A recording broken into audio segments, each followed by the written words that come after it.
Voice of Indonesia. Dari Indonesia untuk dunia.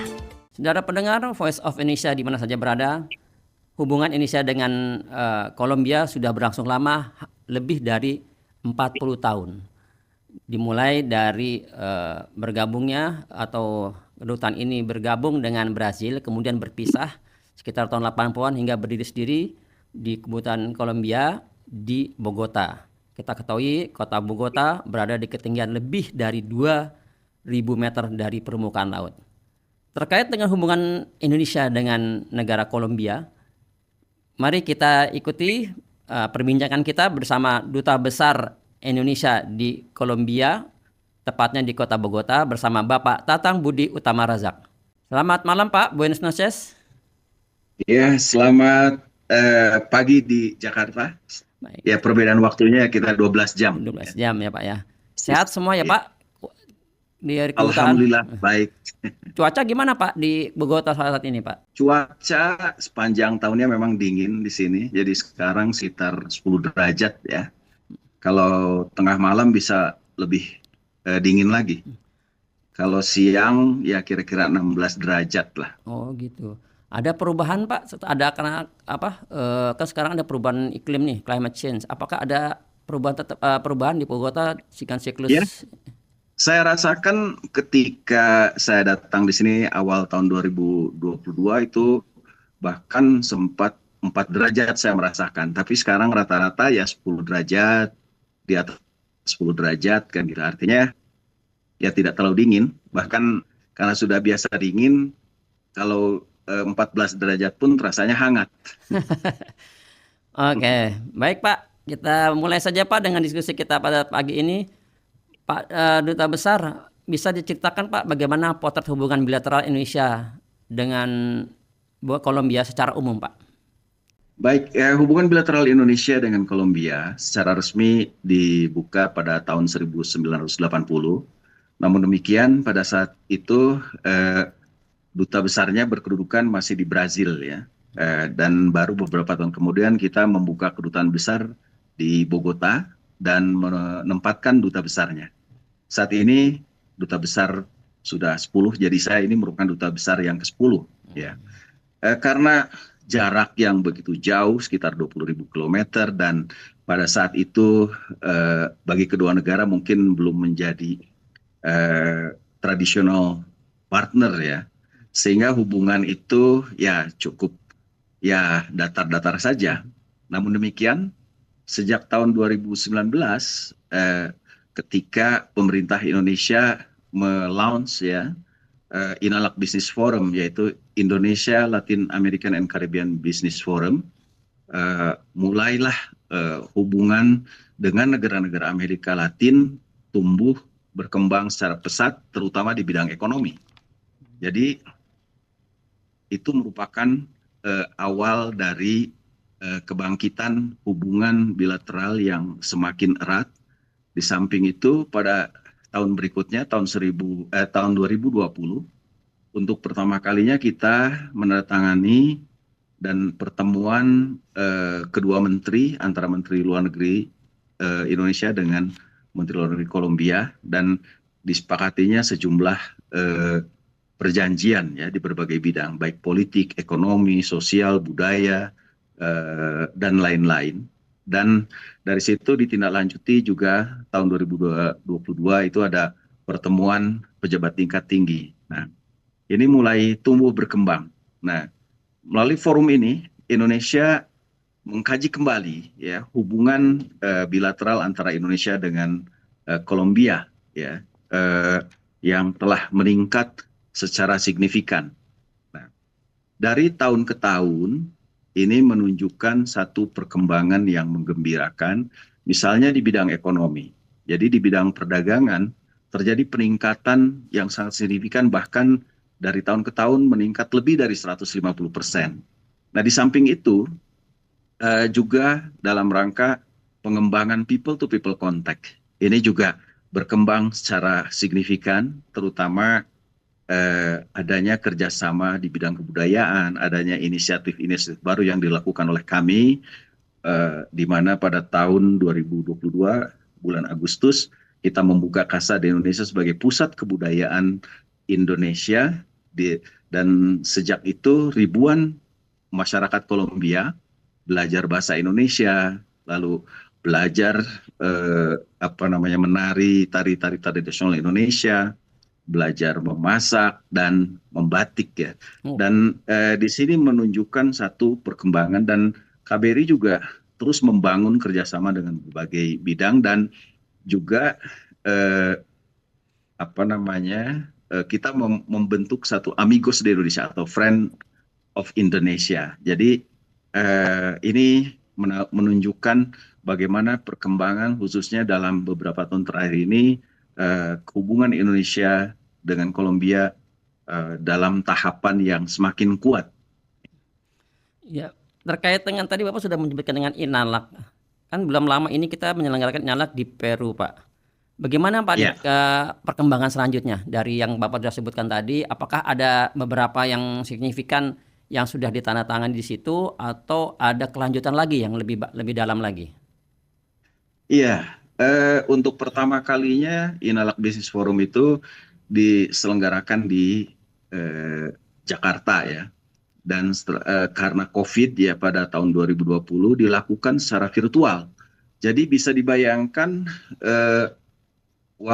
dalam keadaan situasi pandemi dan juga tidak dilakukannya secara fisik, secara online, virtual business meeting, dalam kurun waktu 2 hari itu transaksi bisa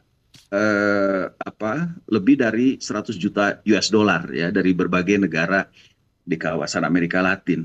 Nah, sejak itu terus berkembang, dan untuk pertama kalinya memang bulan September yang lalu diadakan Inalak Business Forum itu di luar Indonesia, yaitu di Peru, di Lima, Peru ya.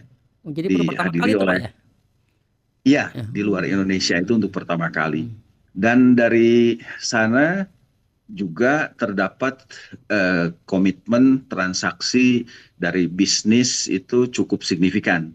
Misalnya dengan Kolombia itu potensinya ada 150 juta US dollar ya. Jadi ini menunjukkan betapa signifikannya Inalak Business Forum. Saya bisa menyampaikan data bahwa pada tahun 2020 perdagangan Indonesia dengan Kolombia itu hanya 133 juta US dollar. Dan pada tahun 2021 meningkat menjadi 350 juta US dollar. Sedangkan pada tahun 2022 menjadi 615 juta US dollar atau mendekati angka 10 triliun ya. Jadi ini cukup signifikan. Dan pada Inalak 2024 yang saya sebutkan tadi di Lima, Peru, KBRI Bogota juga telah berhasil mendatangkan perusahaan Kolombia di Lima, Peru itu, dan juga telah ditandatangani sejumlah kerjasama MOU perjanjian antara pelaku bisnis Kolombia dengan Indonesia. Dan ini terus akan berkembang. Bahkan dalam minggu depan juga kita akan membawa sejumlah pengusaha Kolombia ke Indonesia dalam rangka Trade Expo Indonesia. Ya. Jadi diharapkan memang dari tahun ke tahun ini akan terus meningkat, dan pada gilirannya hubungan Indonesia dengan Kolombia baik G2G, government to government, business to business, dan people to people ini bisa terus meningkat secara signifikan sehingga bisa memberikan kontribusi terhadap pembangunan ekonomi Indonesia. Itu tadi Bapak mengatakan ada mendatangkan 5 pelaku bisnis dan juga ada pendatangan kerjasama bisnis, dan juga akan datang ke Indonesia dalam waktu dekat. Kira-kira bisnis apa nih Pak, atau kerjasama bidang apa Pak yang akan dilakukan oleh para pebisnis dari Kolombia ke Indonesia untuk Indonesia? Iya, dari angka-angka yang saya sebutkan tadi, perdagangan kita atau barang-barang yang kita ekspor ke Kolombia itu cukup banyak, yaitu misalnya dari kelapa sawit dan turunannya, turunan kelapa sawit, kertas, spare part, ya, lalu makanan, yang paling cukup signifikan ini yang sekarang ini banyak permintaannya adalah spare part, tekstil juga, ya.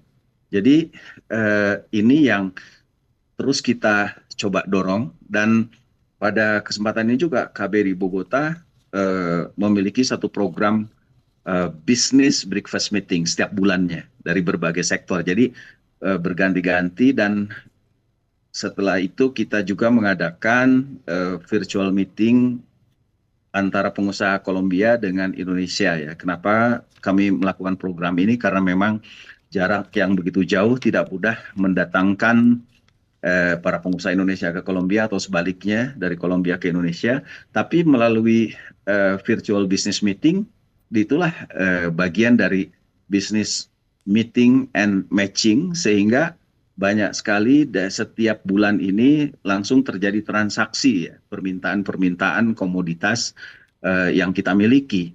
Nah, ini salah satu upaya dan terobosan yang dilakukan oleh KBRI Bogota. Ya Pak, tadi terkait dengan agak menarik, ternyata nih memang Kolombia ini juga salah satu produsen kelapa sawit nih Pak. Dan kita ketahui kelapa sawit Indonesia bersama kita dengan tetangga kita juga kan masih terus mempromosikan tentang kelapa sawit dan turunannya. Dan kita ketahui ada beberapa negara kan yang ada black campaign dengan kelapa sawit, Apakah kita dengan Kolombia bekerja sama bahwa menunjukkan bahwa kelapa sawit itu begini-begini atau lebih baik atau tidak ada masalah sama sekali itu terkait dengan itu Pak? Iya, jadi Kolombia ini merupakan negara keempat terbesar di dunia, ya, produsen kelapa sawit. Yang pertama kan Indonesia, yang kedua Malaysia, ketiga Thailand, dan Kolombia merupakan yang keempat. Dan Kolombia baru mulai mengembangkan tanaman kelapa sawit itu di tahun 1980-an ketika awal kita membuka kedutaan besar. Bahkan bibitnya pun didatangkan dari Indonesia. Secara teknis dari Indonesia juga sering memberikan bantuan, ya, di mana Indupalma itu perusahaan yang pertama kali mengambil bibit dari Indonesia dan menanam kelapa sawit di Kolombia, ya. Dan dari sini kita melihat bahwa memang kelapa sawit ini merupakan salah satu komoditas yang sangat potensial bagi negara-negara produsen. Nah, Indonesia dengan Kolombia, juga dengan Malaysia dan negara lainnya, kita melihat bahwa perlu adanya kerjasama dari negara produsen. Oleh karena itu, beberapa negara, khususnya Indonesia, Malaysia, pertama kali mendirikan namanya COPC, ya, jadi Council of Palm Oil Producing Country, atau Dewan Negara-negara produsen kelapa sawit, di mana anggotanya saat ini Indonesia, Malaysia, dan Honduras. Nah, sementara Kolombia sebagai observer, banyak negara-negara masih observer.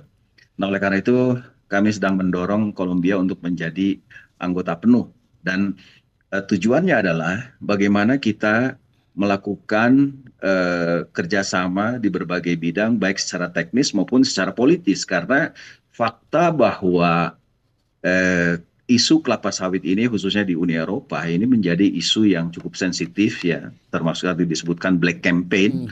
Nah, oleh karena itu kita perlu menggalang kerjasama dengan berbagai negara produsen. Nah, antara lain adalah Kolombia.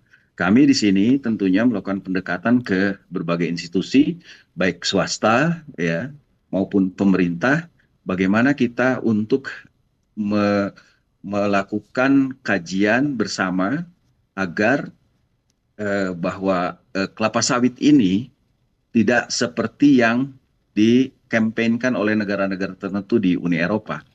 Nah, dalam kesempatan ini kami melakukan pendekatan bukan saja kepada pemerintah, tapi juga dengan universitas, think tank, dan melakukan kajian, ya, juga forum group of discussion, dan juga saya menulis di media cetak di sini dalam oped, ya, sehingga kita ingin menggait Kolombia lebih aktif lagi untuk bersama-sama melakukan counter ya terhadap black campaign tersebut. Dalam kaitan ini juga bagaimana Indonesia dan Kolombia itu bisa mengembangkan kelapa sawit karena Kolombia ini merupakan negara yang sangat potensial. Dia baru berkembang di bidang kelapa sawit dan juga dari segi geografis sangat strategis karena ini Kolombia ini merupakan hub, memiliki perbatasan langsung dengan Brazil, dengan Venezuela, dengan Ekuador, Peru, Panama, ya, dan juga bisa menjadi hub untuk Amerika Latin. Dalam kesempatan ini kami memang sudah melakukan pendekatan dengan PT Sinarmas. PT Sinarmas sudah masuk ke Kolombia dan memiliki representatifnya di Santa Marta, juga sudah melakukan pembelian misalnya kelapa sawit dari Kolombia untuk keperluan ekspor ke Italia dan Spanyol. Sehingga memang ini benar-benar merupakan kesempatan bagi Indonesia dan Kolombia melihat bahwa kelapa sawit bukan saja sebagai untuk minyak, tapi minyak cooking oil, tapi juga turunannya itu sangat bermanfaat. Dan sekarang kita kembangkan sejalan dengan pemerintah Indonesia di Kolombia ini adanya satu langkah kebijakan mengenai renewable energy. Dan ini sangat-sangat tepat saya rasa karena kelapa sawit di Indonesia sudah mulai bisa dikembangkan dengan penggunaan lainnya seperti biofuel ya, biodiesel dan lain sebagainya. Sehingga kelapa sawit ini memang sekali lagi kita bisa terus mengembangkan kerjasama dengan teknologi yang terbarukan nanti menjadi salah satu alternatif renewable energy. Sungguh menarik Pak nih. Jadi berarti kita sekarang kita gantian ya Pak, transfer teknologi kepada mereka ya Pak. Bagaimana menangani sawit itu yang baik dan benar berikut dengan turunannya ya Pak ya. Iya. Selain itu Pak, ini selain itu ada juga ini Pak sektor obat-obatan Pak. Belum lama ini kan BPOM dengan Invima Kolombia telah sepakati kerjasama Pak. Apa tantangannya kira-kira Pak dari implementasi kerjasama di bidang kesehatan ini Pak? Iya, jadi Badan Pengawasan Obat dan Makanan Indonesia bekerja dengan Invima sama dengan BPOM-nya telah ditandatangani MOU itu pada bulan Mei tahun 2022 ya. Namun beberapa bulan kemudian itu terjadi pergantian pemerintahan. Dan untuk pertama kalinya setelah Kolombia merdeka 212 tahun, pemerintahan yang dikuasai sebelumnya selama 212 tahun itu oleh pemerintahan sayap kanan beralih ke pemerintahan sayap kiri. Nah, dari sana banyak kebijakan-kebijakan yang berubah, termasuk juga melakukan satu review terhadap berbagai perjanjian. Nah, sehingga ini menjadi satu tantangan tersendiri, itu yang pertama. Yang kedua, bahwa dengan situasi politik ya yang berubah ya, dan juga agak adanya satu kondisi yang kurang kondusif, sehingga sering terjadi pergantian menteri ya. Dalam 2 tahun ini bisa satu posisi itu bisa 4 kali berapa bulan sekali diganti. Dan di Kolombia ini berbeda dengan di negara lainnya seperti di Indonesia. Pertama, bahwa periode presiden itu hanya 4 tahun dan tidak bisa dipilih kembali. Kedua, ketika mereka ada pergantian presiden, maka terjadi perubahan sampai ke eselon 2. Nah, lalu juga ketika terjadi pergantian menteri seperti itu. Sehingga ini sangat sulit untuk kita ini secara sustainable untuk tindak kelanjutannya ya Pak ya.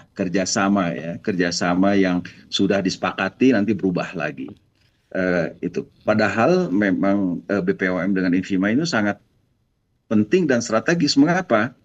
Untuk memasukkan produk-produk Indonesia ke Kolombia misalnya. Pada tahun lalu ada perusahaan, salah satu perusahaan terbesar ya farmasi ya, Dexa, datang ke Kolombia dan sudah melakukan kerjasama dengan semuanya. Tapi kan harus ada sertifikat terhadap produk-produk kita dari Infima. Itu yang pertama. Yang kedua juga makanan misalnya. Banyak permintaan makanan produk produksi Indonesia untuk masuk Kolombia kan harus juga melalui satu izin sertifikasi dari Infima. Itu sangat lazim di semua negara. Nah, ketika terjadinya perubahan-perubahan ini, maka kita harus mengawali lagi. Dan kalaupun itu semuanya berjalan dengan baik, memerlukan waktu antara 1 tahun dan 2 tahun untuk keluarnya izin. Ya, sama halnya di Indonesia. Di Indonesia juga cukup lama kalau untuk izin satu produk ya, supaya bisa dipasarkan di pasaran umum. Nah, sehingga inilah menjadi tantangan. Namun demikian, kita terus berupaya bagaimana setiap perjanjian atau MOU yang sudah ditandatangani, disepakati bisa diimplementasikan. Ya. Jadi itu memang tantangan yang dapat saya sampaikan. Berarti kalau gitu kalau dengan Kolombia kita harus siap ada punya plan A, plan B, dan C dan sebagainya karena lihat situasi dari kondisi dari politikal dari sana. Pak, ini Pak, terkait ini lihat Bapak mengatakan ada berapa kali ada kenaikan dari investasi dan kerjasama. Kira-kira dalam apa sih Pak kunci kesuksesan dari kita ini begitu nilai hubungan kita ini semakin meningkat dan juga terutama dalam perdagangan dan investasi di kalangan Kolombia?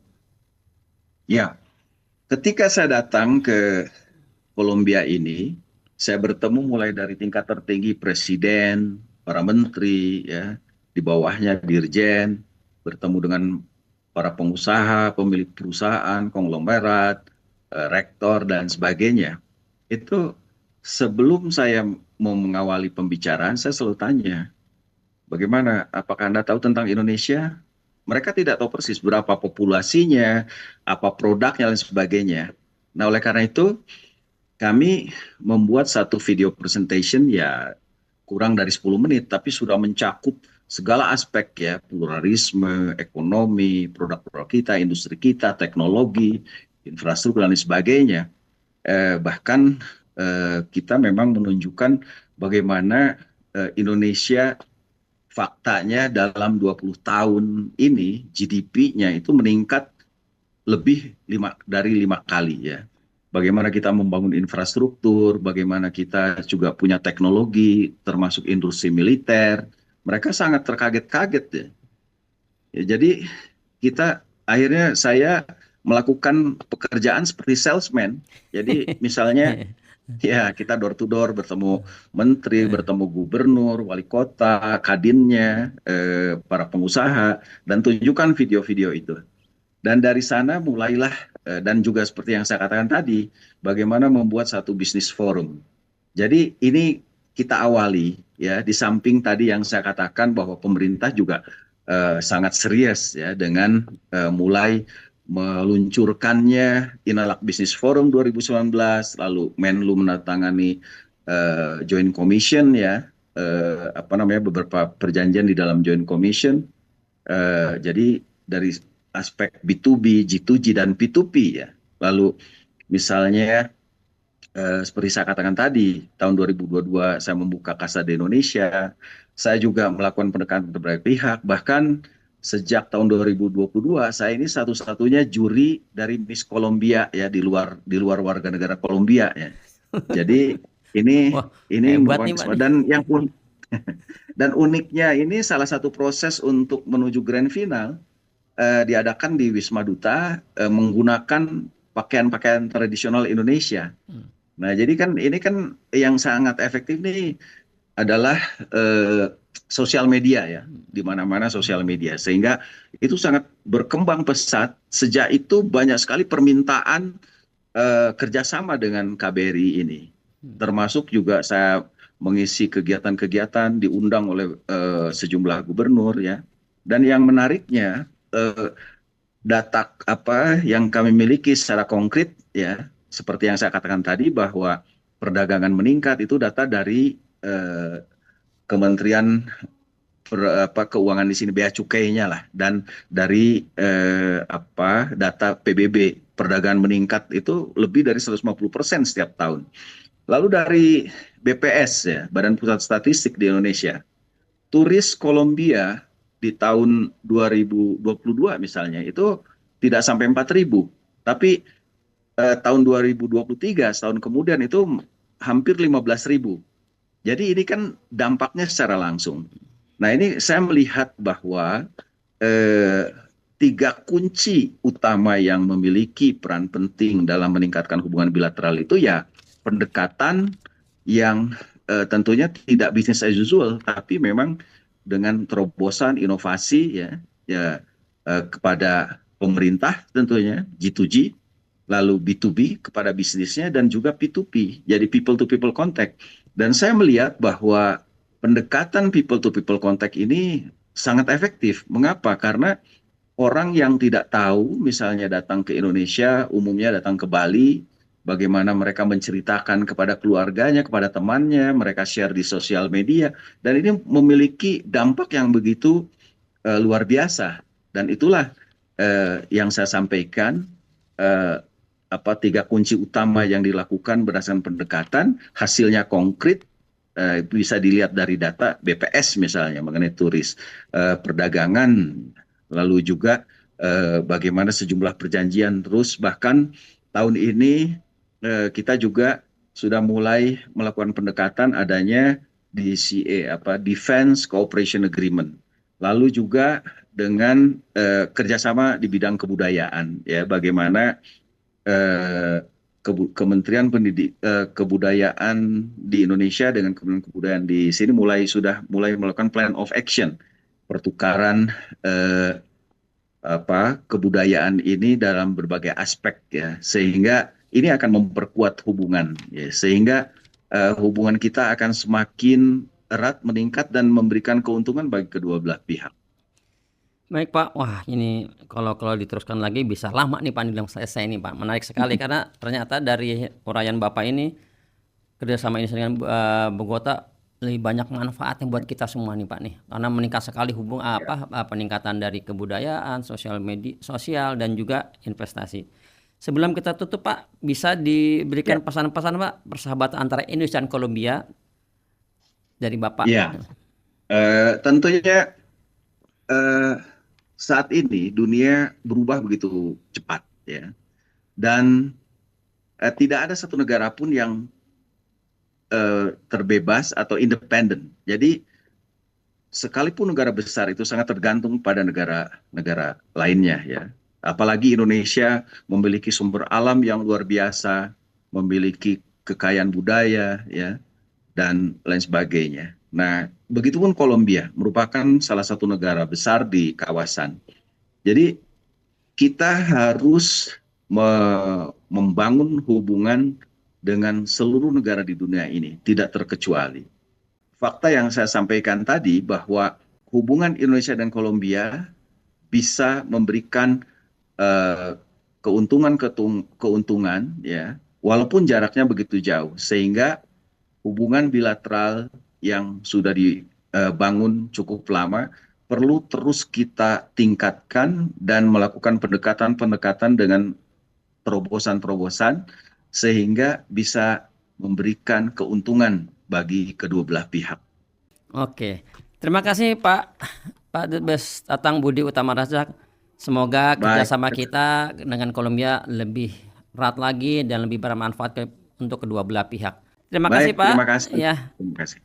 Saudara pendengar, demikianlah bincang-bincang kita dengan Duta Besar Indonesia di Bogota, Kolombia bersama Bapak Tatang Budi Utama Razak. Voice of Indonesia, dari Indonesia untuk dunia.